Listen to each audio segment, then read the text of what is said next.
But first, the strange but true story of the dream detective. Christopher Robinson foretells the future in his dreams. He accurately predicted the Twin Towers atrocity in New York on September the 11th, the murder of Jill Dando, and many, many more incidents, like the horrific air show accident he dreamt about in July 1993. Days later, this terrible plane crash took place at Fairford Airfield, where two planes collided head-on at 300 miles per hour.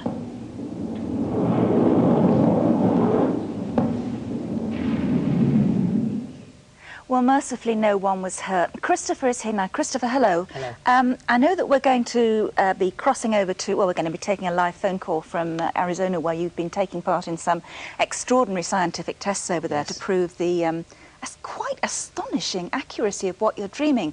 But when did this? I know we've met you before. This didn't start at all until you were what, in your 30s? Yeah, I was about 35 when it started. And you've no idea why? No, we don't have any idea why. And I mean, we speculate on all sorts of things, but no real idea. What was your first precognitive dream? The first one was Chernobyl, and then there was Lockerbie, and then it moved into 1989, when I was dreaming about IRA bombs and things going off all over the place. So from September '89, it was like every day. And these dreams take different forms. Sometimes you're at the site of whatever's going to happen. Yes. Sometimes you're observing it. Yeah, sometimes you're observing it. Sometimes you're taking the role of the people as well. So, I mean, in the early days, I would dream that somebody was going to be murdered, and in the dream, I was the one being killed. And that's quite frightening. And very quickly I realised, when you see on the news the next day or the day after that this has now happened and it wasn't you, you can get relaxed about that. Yeah. When you were at the University of Arizona, we'll be talking to the professor who supervised the tests on you there. It was a 10-day programme, wasn't it? Yes. Was it there that you had the dream in August about the Twin Towers? Yes, I was there for a month, and there were 10 days of experiments during the month. Yeah. And on August the 11th, I got up in the morning and we went to like a little debriefing, and you video everything that you do and write it all down before you do the experiment. And I said, I don't even want to talk about what I dreamt last night. And he said, well, what was it? And I said, I was in New York and terrorists crashed planes into those Twin Towers. Jeez. It was just like being there. And that was that is a matter of record at the University of Arizona. Yeah, there are lots of people there that know about this. Yes. But I mean, the thing is, what you started doing now, you've worked with the police over here on several levels. Very, very early on, because you can't see stuff like this without them being interested in you, never mind you interested in them. Right, so you started with the police, but now, in fact, because of the astonishing accuracy of your dreams, you're now in touch with intelligence services. Yeah, it moved up from the police. I haven't had much to do with the police since '96. It moved up to somebody in another department, and now I've got another department, not only here, but through the university and a department in Washington. So you have a hotline, basically, and you know that these people will believe you. It's not a case of you knocking on a police station door and saying, you have to listen to me. I'm not allowed to tell you who I've met, but if I was, you'd be amazed. Well, in that case, why couldn't anything be done about the September the 11th?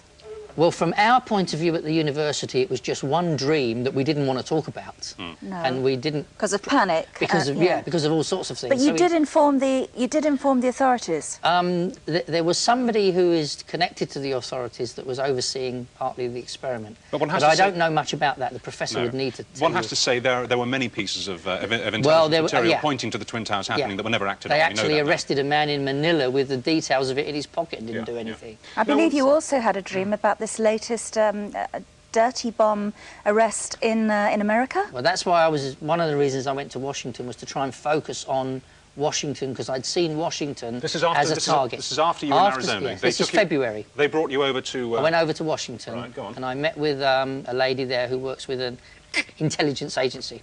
Yeah. And we had sort of, I suppose, well, we had 2 weeks together, and I was seeing this incident that we thought was going to take place in Washington. So we did as much as we could to work on that. And then I came back, and I went back to Washington to meet some people, again, that are connected through the university. And we did some more work on it. And thank goodness they've arrested people. And you were telling me earlier that although the actual arrest at O'Hare Airport, I think 8-9 days ago... Wouldn't connect to me whatsoever. Not directly, but you think there was an arrest that led to that arrest? Yes, it might connect to something earlier. Well, I mean, you know, when you actually listen to Christopher, you could be forgiven, I suppose, for thinking that he was in some way deluded or a fantasist. But so impressed were scientists at the University of Arizona after Christopher's numerous predictions came true that they performed a blind experiment on him over 10 days. And on the line from Arizona now is Professor Gary Schwartz, who conducted the study.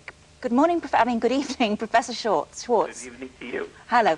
Can you tell us how he did, in other words, in these tests? How impressed were you by him? To tell you the truth, I was, as a technical term, I was, quote, blown away by the accuracy. I was completely surprised. This experiment involved Christopher going to sleep each night and then dreaming about where he would be taken the next day. And he would record his dreams. All of this was recorded on digital videotape. Yep. And then the information, which was held in secret envelopes that were randomly sorted and were kept in California.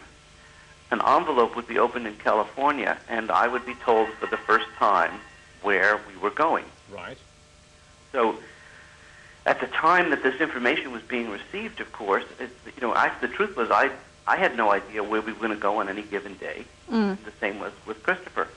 And day after day, he received highly specific information that was related to the process of going to the site, information at the site, and then continued information for the rest of the day, even though the experiment was, so to speak, officially completed. So in other words, he had lucid, logical, cogent dreams that the night before he was taken to a secret location of those locations. He saw in advance where he couldn't possibly have known consciously where he was going to be taken. That's correct. Now, also, you should understand that if he had gotten, for example, even 5 out of 10 correct, it would have been extraordinary. And he was expecting that if he did well, that's what would happen.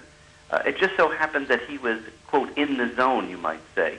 He was very motivated, as was I, to push his talent to the extreme. Professor... And that he was actually accurate 10 out of 10. 10 out of 10. 10 out of 10. Professor, what the heck is going on? Well, of course, the truth is that nobody knows. However, it has been long known, actually throughout recorded history, that certain individuals have what are called precognitive dreams. That is, they can, quote, see the future. And the question has been, are they, quote, if you would, reading the minds of people who are potentially perpetrating a crime? Are they, quote, tapping into, information in the universe about past, present, and future in some sort of way? Or are they actually receiving intelligent assistance from people who have died, as well as more highly intelligent sources that would provide this information? And by the way, at this point, all the hypotheses are plausible. Because we haven't got an answer. But, of course, the question of whether you're receiving messages from either those who've passed on or those who are visualizing what they plan to do, such as planting a bomb, that's kind of blown away by the dreams that you have about accidental events, like absolutely. 2 aircraft colliding. Absolutely. That's right. And also... Very quickly, Professor, one last point from you, please. Go ahead. Yes, carry on. One last point from you, Professor, if you want to make your concluding point, please. Yes. Well, one thing I would like to say is that just like I consider Christopher to be a, quote, Michael Jordan of the dream intelligence world. But remember, Michael Jordan, on the average, was only about 45% in his baskets. On a good game, he gets 60%. On a bad game, he gets 20%. And so you're never going to judge even a superstar athlete on how they do in any single test. Okay. Okay. And so therefore, when you do an experiment with him, whether or not it, quote, works is not itself a scientific test. Right. It is just an evaluation, a demonstration. Okay, thank you. Thank you very much. That is extraordinary. We're going to do something similar to that with you ourselves tonight. Yesterday we asked you if you would make yourself dream. I don't know how you do this, but if you could make yourself dream of a specific secret location to which we will take you today. Yes, that's right. Yes. And did you do that? I did. And whether it's right, we have to see. Well, 10 out of 10 ain't bad so far. No, I know. Now you wrote down I've written what the you dreamed. fundamentals of the dreams on some cards, which are in here. Right. If you give those to us. The original dream notes are back in my folder. All right. Well, you've written down the essential information of what you saw in the dream. The fundamental key words. The key words, the key images. Okay. Have you done a drawing as well? Yes, there are 2 drawings in there, if I remember. Well, let's just sign the back of this envelope along the seal. Because we have no idea what's in this envelope. We haven't opened it, and there you are. It's completely and utterly sealed up now. Could you now put your blindfold on, Yes. please? Thank you. Polly, would you come forward? Polly, who's one of our researchers on the programme, is going to take you to the secret location. Yes. Which isn't too far from here, but of course it could be one of hundreds. Here we are in South London, just south of the capital centre, and he can't hear anymore. Good. And Polly, you're going to take him there. We've got a car standing by. It could be one of any lotions in central London, correct? Okay, Polly, if you'd like to take him out, take him by the arm. I think he's going to need a bit of assistance because he can't see. Hang on. All right. Okay, well done, Paul. Okay. And we will be going live to that secret location, which only one or two people on this programme know. Not us. Not us, towards the end of the programme. But 10 out of 10, he ought to have got it right. OK, absolutely no predictions on who'll be playing You Say We Pay later.